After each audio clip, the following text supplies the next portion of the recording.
Hi, everyone. Okay, so today I'm going to talk about the fact that I just got an email from the community college that I'm going to be going to take my two prerequisite classes before I start fall at the university that I was accepted to for pre-med. The reason, if you watched my last video, the reason why I'm doing this is because I did not have an undergraduate degree in any sciences.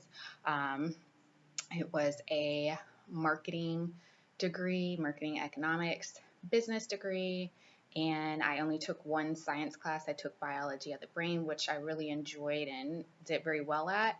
I didn't take anything outside of that, and in high school, I just pretty much took the basic biology and regular science classes that you needed in order to graduate. I didn't even do like any AP sciences or anything like that because I had decided that I was going to do a business degree. So I really did not see that there was any point in doing that. Well, fast forward here now, and obviously I need sciences. And since I haven't really taken any science classes where it involves labs since high school, I was told by the last advisor that I went to, if you watched my last video, that I should probably take classes at the community college here to make sure that I, gain the understanding before I just jump right into what the university offers, because he is over top of the pre-med department, and he let me know that basically the classes start from chapter 6. So they expect you, when you get into these courses,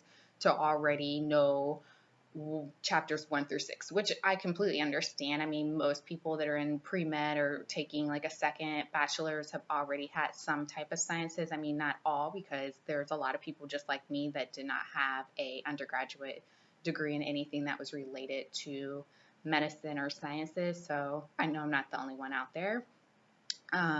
What I'm trying to do to prepare, because I don't want to just go and take these prerequisites and have really crappy grades transfer over, because obviously the grades that transferred over, like I had a 3.46 when I graduated with my undergraduate degree, but the school that I'm attending in the fall didn't transfer all of my credits over. So like I had said before, I'm going to have to do a degree audit and kind of just see if I can get some of those credits back, because that really hurt my GPA that they didn't transfer everything over, and it's just really not fair, because I really worked hard to get every grade that I got, and I didn't take any crappy classes like some people take filler classes. I didn't take any filler classes like that at all. So I just want to make sure that I transfer over with a high GPA from this community college that I'm taking my intro to chemistry and intro to physics. I'm really lucky in the essence that my mom used to work in the pharmacy at a hospital for 13 years and making IVs and experimental drugs and a lot of other medications for patients. So she really likes chemistry. So I guess I kind of have that going for me. I'm really excited because she says she loved it, and I have never taken it. So I really don't even know what to think about it. But what I am doing, my first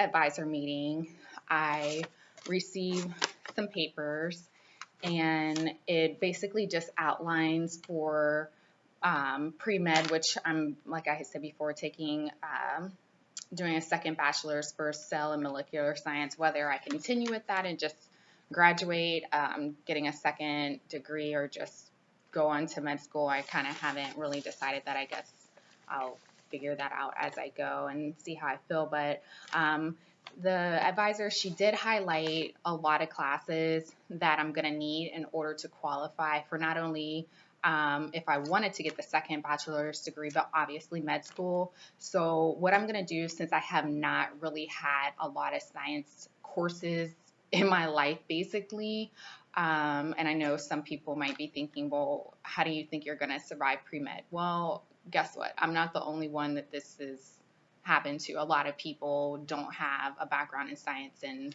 you know, go to med school. So I'm going to do the best I can. what I am going to do is go and look at all the classes that she's highlighted. And I know you might laugh, but I'm going to get like the middle school all the way to high school and beginning of college books and kind of study that before I take each class. I'm just going to probably go over every single course listed here and buy some beginners and intro books online. And also I know there's a couple other like half price books and stuff like that where I can find really great deals on books. If you guys have any suggestions on where to find intro books, I guess I should say, not necessarily just college books, on some of the important sciences that I will need to take, like organic chemistry, any of the biologies, physics classes, please just let me know, because I really want to make sure that I'm getting as much information before I step into the classroom as possible, because everybody knows that pre-med is very competitive and I'm trying to make sure that I am on top of my game. Not only am I starting the community college this summer, which is only a few months away, so I'm really extremely nervous, but I am starting to fill out my information to volunteer.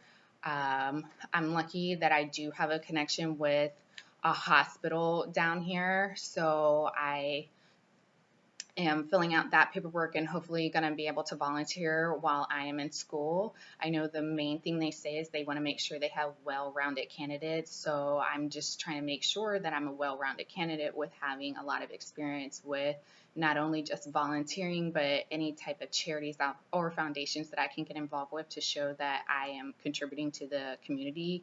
It hasn't been something I've been able to do because I just moved down to Florida a couple, like almost a year now, but I don't really know the area or anything like that, as well as a lot of people here. Like I venture out, but obviously I'm no novice when it comes to my surroundings.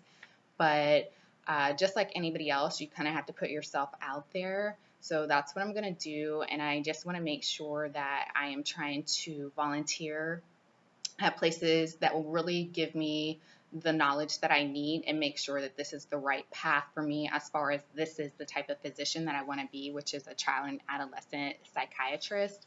Um, I want to make sure that I get a lot of time in perhaps clinics that, deal with people that are coming in on some type of disability, a mental illness or something like that, because I think that's the only way where I'm going to really be able to make sure that this is the right path for me. I've been exposed to that a little bit. My mom worked in a mental institute for over 13 years, so um, you know, going in and out of there, it does kind of give you a little bit of a different insight on one side of the spectrum as opposed to being a visitor. So I am looking forward to getting back into that environment, as weird as it sounds. It's something that intrigues me, and I'm hoping that I get enough knowledge, you know, to make sure this is the right path. Well, once again, I have rambled, so I hope I get better at not rambling and saying, don't kill me. But I'm just really nervous. Not gonna lie, really, really nervous. So if anybody has any words of encouragement, I would definitely take them. I do watch some of the YouTube videos to kind of see what other people are talking about when they're going to school. And I know I'm not the only one that feels like this. So let me know what you're doing to prepare for taking your classes, and if you are coming straight from high school all the way through college, or if you have basically taken the time to go back to school and you're considering pre-med, what's kind of your thoughts and your process to be prepared and make sure that you're a well-rounded candidate. All right, guys, see you.